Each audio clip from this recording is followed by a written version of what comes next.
je suis Jacques Bonneau, un grand amateur de Rabelais pour lequel, qui m'a permis de constituer une collection importante et intéressante.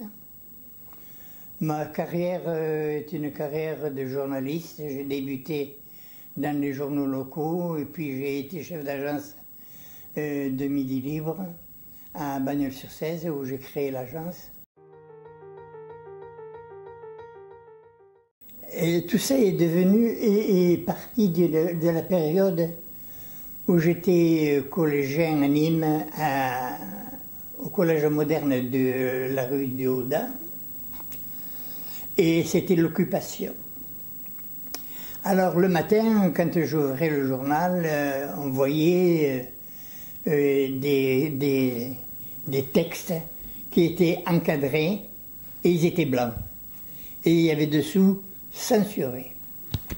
Alors je posais la question à ma grand-mère qui était une institutrice.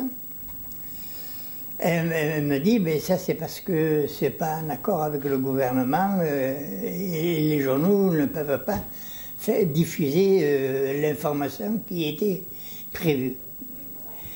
Alors ça m'avait singulièrement interrogé. Et puis un jour je vais à la bibliothèque municipale de Nîmes, à la rue Séguier.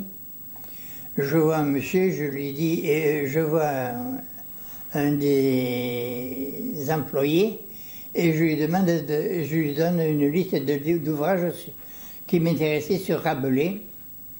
Pourquoi Rabelais? Je ne me souviens plus exactement pourquoi. Simplement parce que c'était un personnage qui était un peu hors du commun, il avait quelque chose de sulfureux, comme on dirait de nos jours. Alors donc j'ai demandé au bibliothécaire qui servait les lecteurs, et puis il vient me revoir très chatomitre, il me dit « Ah, monsieur Bonneau, vous m'excuserez, mais je ne peux pas vous donner ce Rabelais. » Ah, je lui dis « Pourquoi vous ne pouvez pas me le donner? Enfin, me le prêter, me le livrer. » Il me dit « C'est pas pour votre âge. » Ah. Deux interdictions sur Rabelais, ça faisait beaucoup de choses pour un jeune qui avait grosso modo 15-16 ans. Jeune et toujours un petit peu révolté, je suis allé quelque part et je suis allé voir un Rabelais et on m'a prêté un livre de Rabelais, je ne me rappelle plus lequel, ça n'a pas d'importance. Je l'ai lu, je n'ai rien trouvé que des choses marrantes. J'ai retrouvé la première chose, c'était l'amour du vin, et à travers l'amour du vin, l'amour de la vie, et c'était un homme qui était joyeux dans une période quand même qui a trucidé joyeusement tout un tas de protestants. Et puis voilà, comme j'ai constitué une collection et en grandissant, mon vice de collectionneur a grandi lui aussi.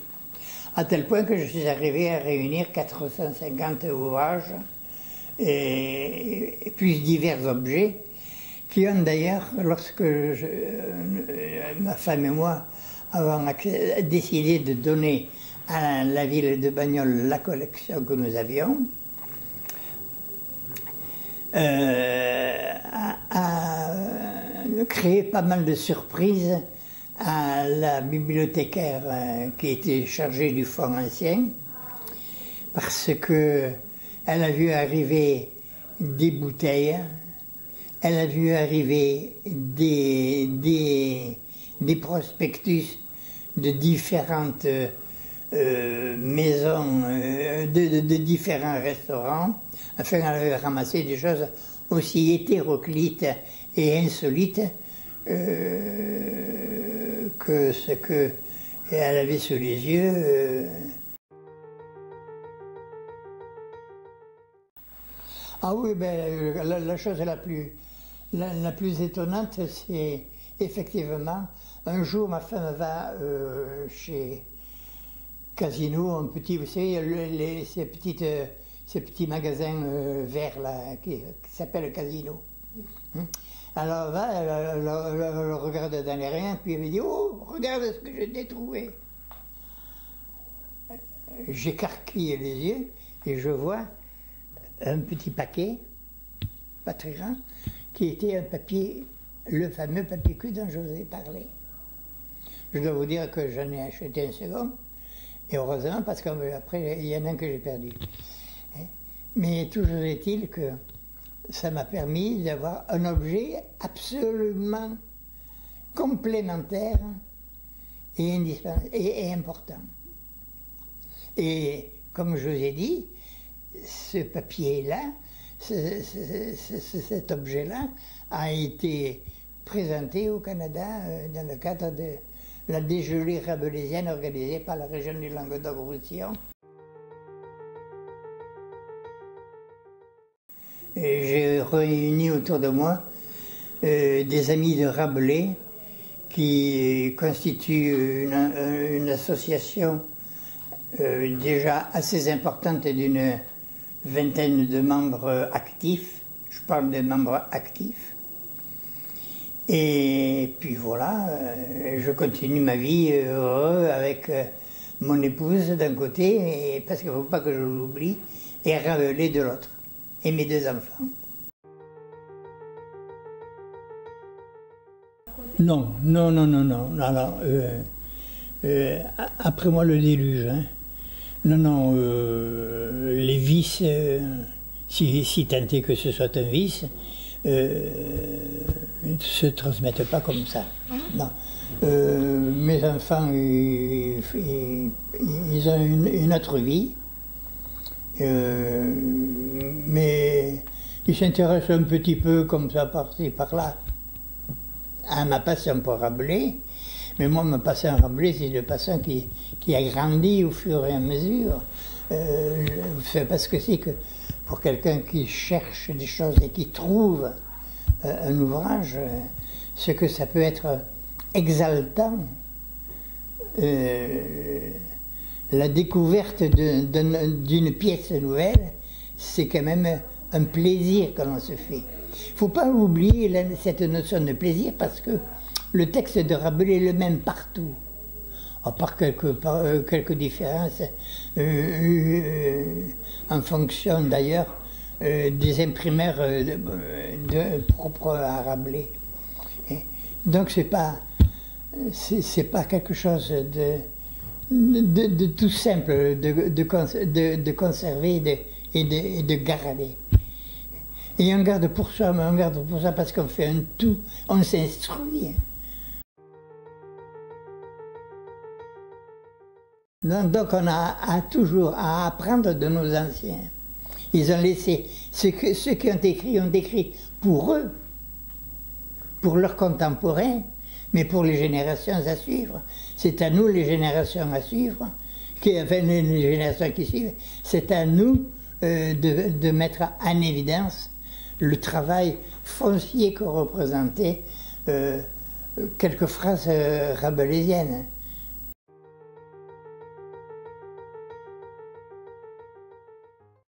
Oui, c'est parce que je ne voulais pas que cette collection qui m'avait donné du travail, qui a quand même représenté de ma part un investissement, car l'édition dont je vous ai parlé tout à l'heure de 1585, je l'ai quand même payé 3000 €.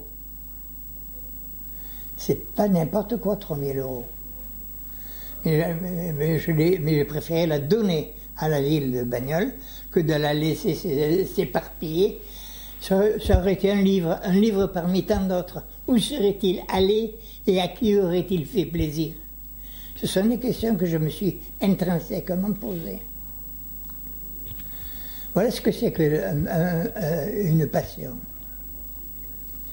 La passion, ça permet d'aller au-delà des choses raisonnables.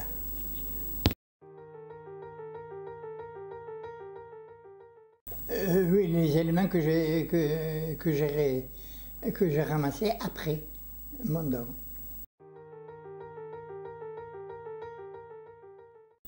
Je suis un passionné. Je suis heureux de vivre, malgré les emmerdements que la vie vous occasionne d'ailleurs. Bon, faut les prendre, hein, ces emmerdements. On les met un peu de côté. Voilà. Non, je ne suis pas moraliste, je laisse ce travail-là à d'autres. Mais je considère que Rabelais est un des personnages il n'a pas dit pour rien que le rire est le propre de l'homme. Et ça, c'est une chose que nous devrions bien ancrer dans notre esprit.